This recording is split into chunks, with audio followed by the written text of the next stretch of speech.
Isang lalaki ang nag-apply ng trabaho sa City Hall. Habang tinitignan ng interviewer ang kanyang resume, ay bigla itong nagtanong, "Sir, sabi dito sa resume mo, may 1-year experience ka na sa opisina. Tanong ko lang sir, may allergy ka po ba?" "Opo sir," sagot ng lalaki. "Allergic po ako sa kape." "Ah, ganun ba?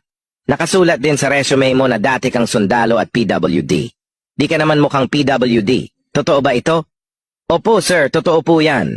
Nung napasama kasi ako sa giyera sa Mindanao para ipagtanggol ang isang baryo, nasabugan po ako ng granada. Natanggal po yung 2 itlog ko kaya po PWD ako ngayon." "Ah, grabe. Saludo ako sa kabayanihan mo. Napahanga mo ako sa dedikasyon mo kaya dahil dyan, tanggap ka na. Ang pasok dito sa opisina ng City Hall, alas 8 ng umaga hanggang alas 4 ng hapon. Pero ikaw pumasok ka na lang ng alas 10 ng umaga hanggang alas 4. "Bakit po alas 10 na ako papasok?" tanong ng lalaki.